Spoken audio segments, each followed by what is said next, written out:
बात करते हैं राजनीतिक आधुनिकीकरण के अभिकरण कौन कौन से हैं, कौन राजनीतिक आधुनिकीकरण लाने के जिम्मेदार हैं, कौन किसी देश में राजनीतिक आधुनिकीकरण ला सकते हैं। तो मैंने पहले आपको बताया था राजनीतिक आधुनिकीकरण के लक्षणों की, पूर्व के वीडियो में बता चुका हूं, फिर भी एक बार आपको दोहरा देता हूं। राजनीतिक शक्ति का बढ़ना, देश में निर्णय लेने की जो शक्ति है वो वास्तव में हमने जिनको चुना है उनके द्वारा सही रूप में जो निर्णय लिए जा रहे हैं, इसका मतलब राजनीतिक आधुनिकीकरण है। राज्य समाज के हित को देखते हुए, जनता के हित को देखते हुए कार्य करे, राजनीतिक आधुनिकीकरण है।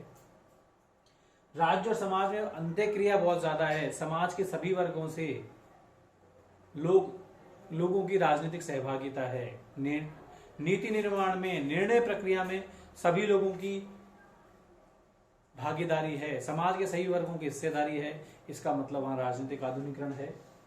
राज्य की जो परंपरागत स्रोत हैं, जिनकी सोच पुरानी है, दकियानुसी सोच है, जो देश को आगे नहीं ले जाना चाहते, पुराने मॉडल के आधार पर काम करना चाहते हैं, वो यदि निर्बल हैं, उनकी स्थिति मजबूत नहीं है, तो देश में राजनीतिक आधुनिकीकरण है।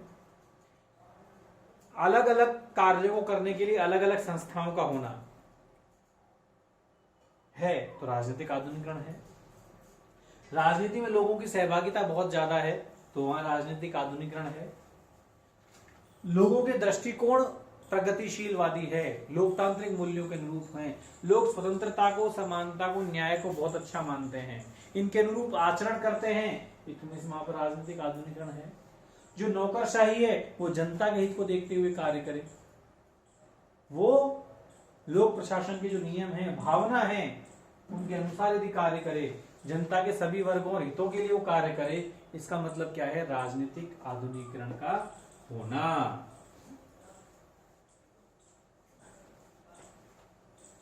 अब हम बात करते हैं कि ये जो राजनीतिक आधुनिक के लक्षण हमने पढ़ लिया, परिभाषा हमने देख ली, लेकिन राजनीतिक आधुनिकीकरण लाएगा कौन, तो हमें अब पढ़ना है अभिकरण। इनके ऊपर जिम्मेदारी है राजनीतिक आधुनिकीकरण को लाने की।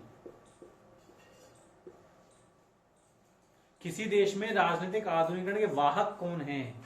सबसे पहले है अभिजन, विशिष्ट लोग। अभिजन में कौन आएगा? जो मुख्य पदों पर बैठे हुए लोग हैं, जिनकी देश की शासन सत्ता में भागीदारी है, जो अपना महत्वपूर्ण स्थान रखते हैं समाज और राज्य में, समाज और राज्य की राजनीति को प्रभावित करने की योग्यता रखते हैं। बड़े बड़े जो लोग हैं, सरकार जो चला रहे हैं, बड़े बड़े सामाजिक संगठनों से जो जुड़े हुए लोग हैं, उनके ऊपर जिम्मेदारी है, वो वाहक हैं किस बात का, कि वो राजनीतिक आधुनिकीकरण लाएं, लोगों की सोच में बदलाव लाएं, लोगों के दृष्टिकोण को बदलें। दूसरा है बुद्धिजीवी।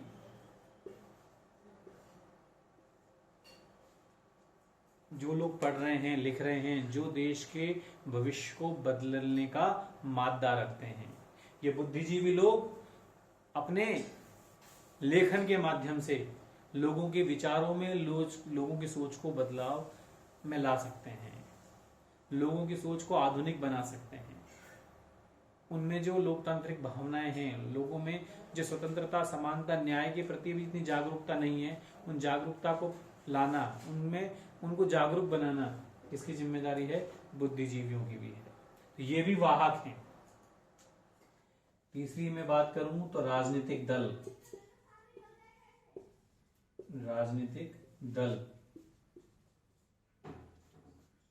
इनके ऊपर बहुत बड़ी जिम्मेदारी है। राजनीतिक दल सही रूप से लोगों की मांगों को उठाएं और सरकार तक उन मांगों को पहुंचाएं, और सरकार उन पर सही रूप से निर्णय ले। तो जनता को सही रूप से शिक्षित करना, लोगों को नए विचारों, मूल्यों के बारे में परिचित कराना राजनीतिक दलों की बहुत बड़ी जिम्मेदारी है। तो राजनीतिक आधुनिकीकरण को लाने में राजनीतिक दल अपना बहुत बड़ा योगदान दे सकते हैं। चौथा, सरकार।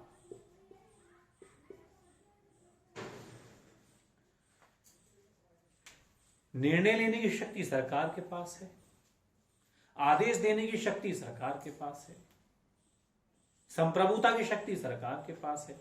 तो निश्चित रूप से राजनीतिक आधुनिकीकरण को लाने में सरकार का भी बहुत बड़ा योगदान है। सरकार के पास बाध्यकारी शक्ति है, निर्णयकारी शक्ति है।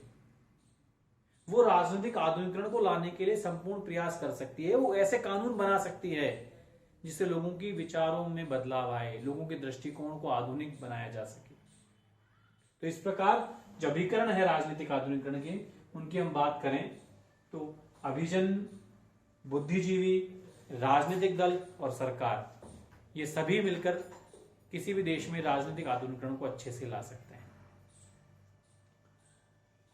तो अब हमने समझा राजनीतिक आंदोलन है क्या, राजनीतिक आंदोलन की विशेषताएं क्या है, राजनीतिक आंदोलन कैसे लाया जा सकता है, लेकिन इसी कुछ आलोचनाएं भी हैं या कमियां हम बात करें,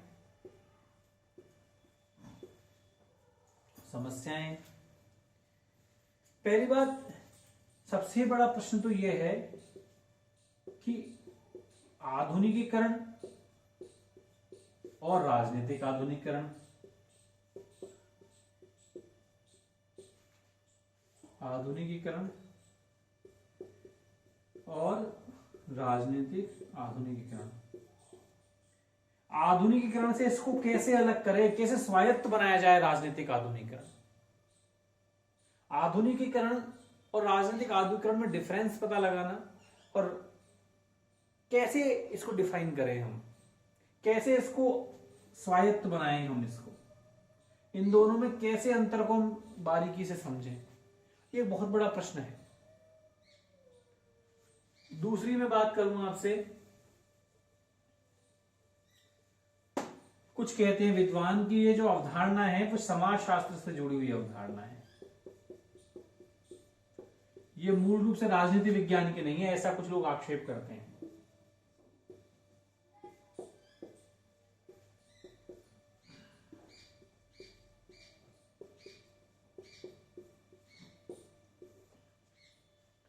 समाज शास्त्र से जुड़ी हुई अवधारणा है ये,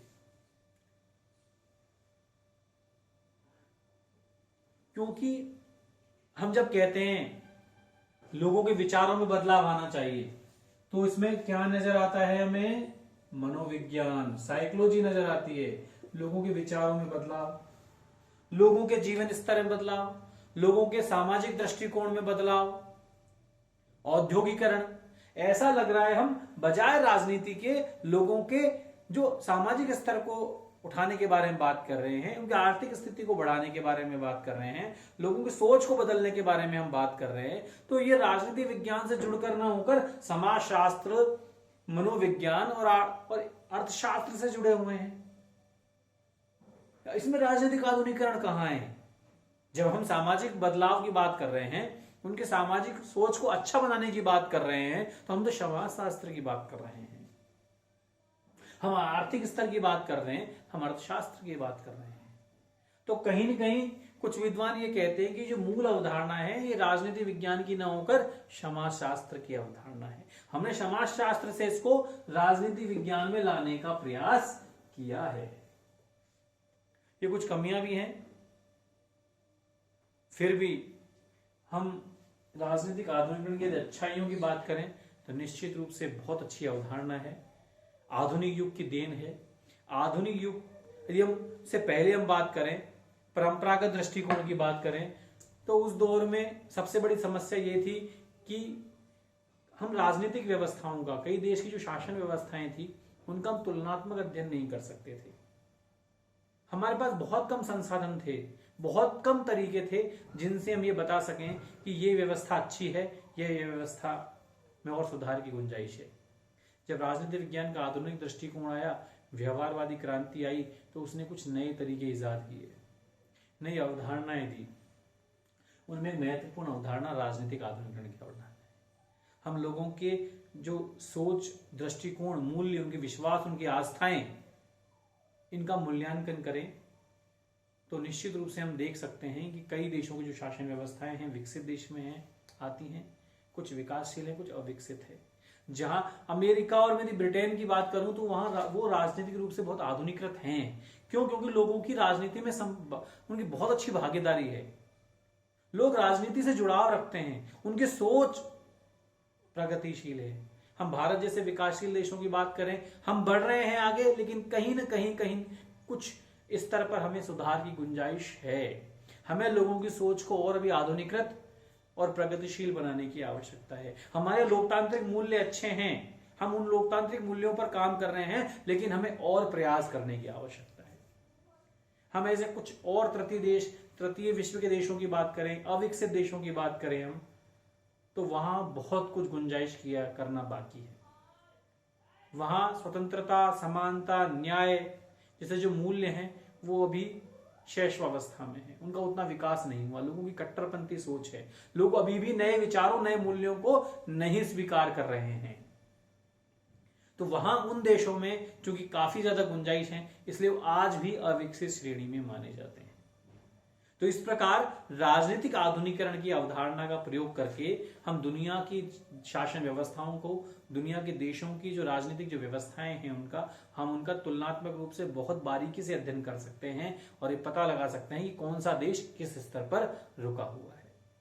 इस प्रकार राजनीतिक आधुनिकीकरण आधुनिक राजनीति विज्ञान की तुलनात्मक राजनीति की एक महत्वपूर्ण अवधारणा है।